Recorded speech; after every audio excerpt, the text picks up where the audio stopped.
The question that we're posing to you two tonight, and we've spoken about, Ross, that you wanted to speak about, is do we get rid of the spuds in football lists, cut the lists? And that was your quote, wasn't it? You called them. No, my point is, do you cut the list back and make the AFL the elite competition and therefore pay the players what they deserve to get at the top end? Well, I think that stands true for lists and club size, how many clubs. So if you start with list size, the Stars, as a comparison, there'd be players on 40% of their club's best player that wouldn't be contributing anywhere near 40% what the star players contribute. So I think if we can pare back list sizes and support stuff around there and give the stars of the game, your top 6 or 7 players at the club that drive performance. That's what Pendlebury does. I mean, we can go through all the different clubs, what Fife drives. Tell me about Fife and these guys. Yeah. So you reckon they should get more money? No doubt, indisputable. They're the ones that bring people through.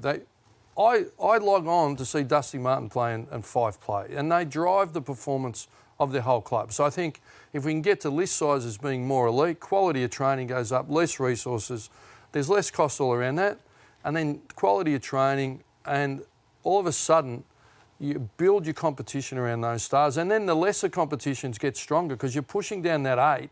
You take the mental health pressure off them trying to develop in a short period of time.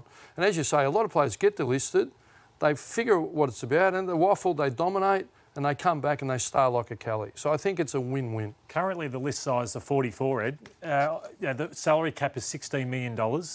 What number that comes down to is another question. So say if it was $13 million and you've saved $3 million with the soft cap, you've saved $3 million with the players, that's $102 million across all 18 clubs. And then it should be up to the clubs. How many players do you want on your list? Some may say we only want 35.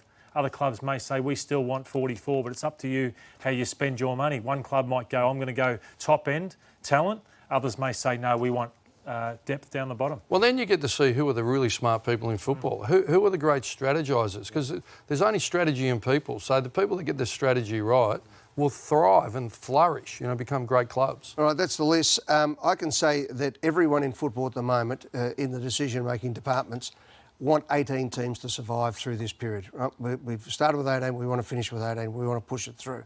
You've got other thoughts? Well, I hear that, but where we're at... where you could go. Yeah, we're talking about survival. So this is just brainstorming. But I think when you look at it and you go back to that previous quote, the blockbuster teams, the big clubs draw it in and really fund the game. So if we look at the expansion teams, and I admire what has been done, Gold Coast, GWS, but I think it might be, if we just drill into Gold Coast, are they, for what we've pumped in, are we getting return on investment there?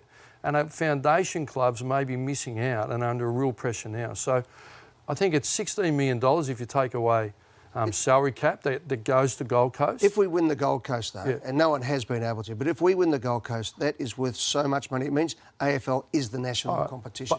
It's been well worth the bet. Now, whether the execution has been up to scratch until now, but now I think Tony Cochrane's doing a fantastic job up there. Indisputable. So I'm just putting. Do you put it on hiatus? Do you put it in hibernation? So then, if we go shorter games, we've done the minutes, we've done it in the background. You could have, if one less club, you could have a 32-game season, and then you could put marquee games up and service South East Queensland, and really establish it, and then maybe bring it out of hibernation and go again. We just saw the TV ratings, and their game against Port Adelaide was 32,000 or something like that, compared to 199 for other games. Sorry, 25,000 in comparison to 199. But what about the overall TV rights? I hear what Ross is saying, because they're not really winning respect anywhere across the competition, and there's a lot of money poured into them. But just having 9 games a weekend on Fox. Well, they're worth 1.25 to 1.5 a game, so there's a lot of money coming out. But I think what you guys are saying quite rightly, and it's an intellectual conversation. Everything's on the table. You're not calling for teams to be rubbed out or list change, but it is something that at some stage, once we actually work out what's there, what does the competition look like going forward, we need to redraw, I think, what the competition is. The funneling system, at the moment we've had for a long period of time the best of times. Now the worst of times come. How do we make it work? I'm gratified to know that the AFL and the clubs at the moment are trying desperately for 18 teams to survive. And Ross, you're also interested in Isaac Smith's comments where he said he felt very fresh and maybe we could play more games? I called it on a show the other night on 9. So he spoke about, he was asked a question, how did you feel the 16-minute quarters? And he felt, he'd never felt better, even though he's a player that grounded out. And he said, we could play more games. There's no doubt. The recovery time would be less. There'd be less injuries. We could play more games. So he wouldn't be flippant with that. AFL players aren't flippant with their comments, and really respect an experienced player saying that. And that opens up, everything's on the table here. This is Armageddon to AFL footy. Yeah. And I've got no doubt that the decision makers at AFL, Richard Goyder, Gillan McLeod, they're really accomplished businessmen. Everything's on the table here. Nothing's off limits. Eddie, how many rounds in a perfect world next year, you think? Because 22 is not... 17 would be great this year, yeah. but next year, look, it's it's partly to what Ross says. Do you go the whole way? Do you expand out even further and get to 18 to 20 teams and play each other once and have a 19-game season and then have more finals? You could do that to get the same sort of numbers that are there. But the important thing is that every game actually matters. Yeah. And that's what the TV rights will be predicated on. They want games that matter. Anyway, there's a lot to go through. The first thing we have to do is survive and try and get this season up, and then we look at these other things. Very interesting conversation, guys, and I'm sure we'll have this discussion over the next couple of weeks as more and more ideas come through and we know where we're sitting.